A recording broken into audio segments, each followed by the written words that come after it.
Good morning.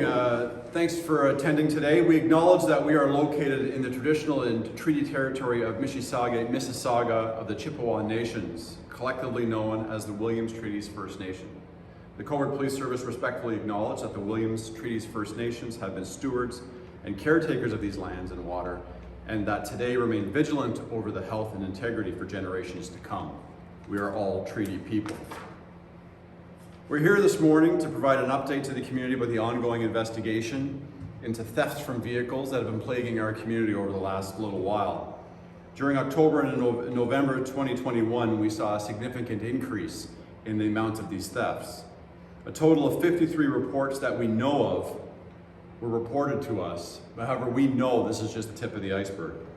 With this significant increase, our members shifted their focus towards addressing this community safety issue by leveraging the skills of our people and our tiered policing model. Our members have worked tirelessly to address the issue, and we have utilized all levels: our uniformed officers, our criminal investigative branch, our scenes of crimes officers, special constables, hard work by the crime analyst, and our auxiliary members to ensure we are working effectively to reduce these occurrences. To date, over 1,100 cars have been checked through the Lock It or Lose It campaign, specifically targeted into specific neighborhoods. Thanks to the great work of our members, we are here today to provide you with an update. Constable Danielle McKean, who is here with me today, was the lead investigator in this small project and has worked very tirelessly to pull together these incidents and coordinate between all of the different departments our results today. Thank you to the community members and the business owners who are and still have provided us with video and updated reports. Community safety is our shared responsibility, and the cooperation that you provide the police greatly help us. I'll now turn it over to Constable McKean, who will share some more. Okay. Thank you, Chief. Good morning. Thank you for taking the time to join us today. As the Chief mentioned, we noticed an increase in entries to vehicles and directed our resources. You can see on the plotted map beside me here, 53 reports of thefts from motor vehicles in October and November of this year.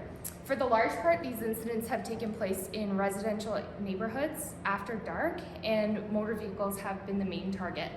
In 10 of these occurrences, windows have been smashed to gain entry to the vehicle. In other cases, suspects gained entry through unlocked doors. In all occurrences, personal property was taken from the vehicles.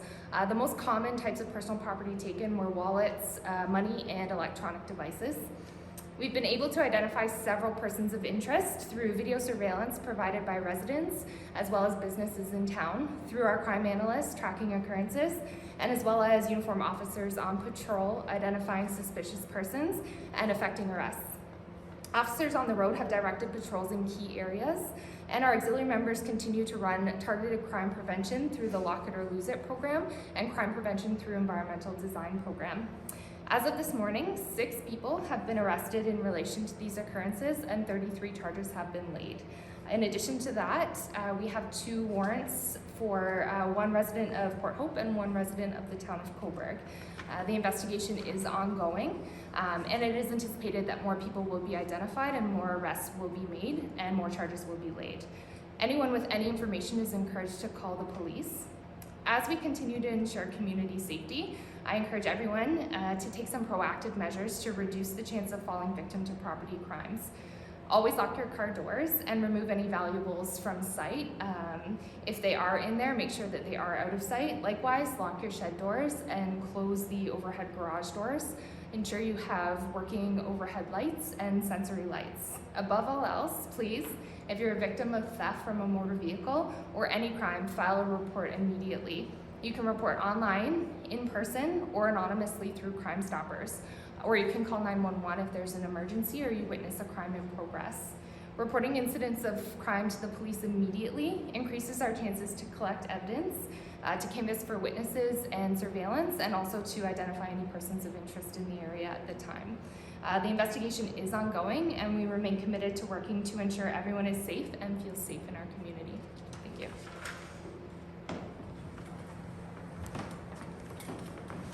Thanks very much, Danielle.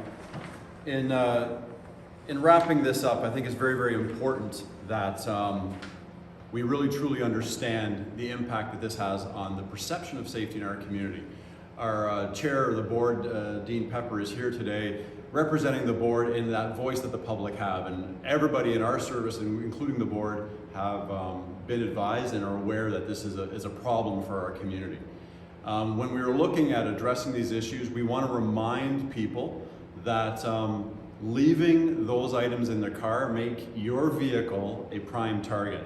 We have received lots of video footage from various homes where the cars weren't entered. So we can see clearly that people are identifying a target of choice and are removing those items that Constable McKean mentioned.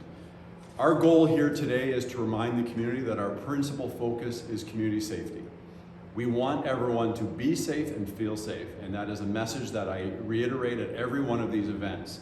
Right now, I have heard from many people that they feel that the thefts from autos do not make them feel safe. So we are here to indicate that we are working on it. We're responsive to the needs of our communities, and the great work by Danielle putting all this together and bringing these individuals before the courts is truly remarkable, and just a clear sign about this great work that our members do here and able to pivot to address the community's needs. So at this point, that concludes our brief press conference, and I'm available for any questions.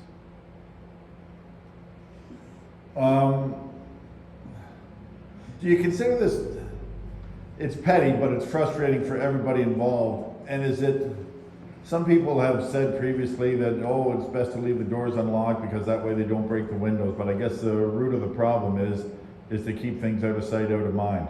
Sure, yeah, so we don't use the term petty crime. So for some of these people, these 53 incidents, this may be the first reason for them to pick up the phone and call the police. So for them, it's not petty, it's an intrusion of their private property, let alone when their wallets are stolen and they have to go through all of the process of getting new identification and new credit cards. And it is definitely annoying, to say the least. So we need to hear from the community. I know a lot of people don't report these crimes because they feel it's just small, it's just how they went, or there's an embarrassment factor. We need to hear from the community that this is important. We also hear through our community survey that there are those in our community who want this kind of data more regularly. So when our strat plan is finally approved through the Police Services Board in early 2022, you'll see a more embedded crime analytics tool on our website, which will give people the real-time opportunity to see what's happening in their neighborhoods. The special constables, I believe you said they checked 1,100 vehicles. Obviously, well, not obviously, but some have, some were unlocked, some were locked, but have they gone back to check to see if there's repeat occurrences with the ones that were unlocked? Yeah, so it's our auxiliary crew that really have been managing the lock it and lose it, and they're actually in targeted areas. So what they're doing is they're identifying those areas from our crime analysts where we need to be very present. And of those 1,100, I'm not sure exactly what percentage were fail rates, but I know they do definitely return to the same neighborhoods. The main target of, you believe the main target of people maybe doing crimes like this, drugs? You know what, it's that ready access. I know a lot of the investigative process enabled our people to locate them through the use of the stolen credit cards and debit cards. So I hasten to say that they're just using the money for drugs, but our social disorders that exist in our community are definitely drivers to this. And frustrating for you because since the release was put out yesterday identifying the victims, identifying the suspects, a lot of the suspects are repeat, and they're saying again the bail process. Can you say a few words on that? Yeah, listen, this is not new. This is not news for me to say this. We know the problem. We know this is the same names that we've seen for 3 and 4 years in a row here. Again, it goes back to your earlier question about, is this a petty crime? No, this is theft. This is a criminal offense. This makes people feel unsafe. This creates a perception that their vehicle or their property isn't safe. And it's the same people time and time and time again. We really need a full and wholesome approach that starts with the courts to hold people accountable and follows right through to rehabilitation. We've got great diversionary programs for youth involved in this, but as you saw from the press release, this is not what we're dealing with. A lot of the times, last question, a lot of the times some of these people get, they're done the process at the police station before the police are done their reports. Oh, listen, the efforts that Councilman McKean's put in putting this package together is tireless. As recent as this morning, one of these people were arrested. The paperwork isn't done, and it will never be done before people are generally back on the road and in some cases recommitting. Great, thank you very much for attending, and as always, please lock it or lose it. Thank you.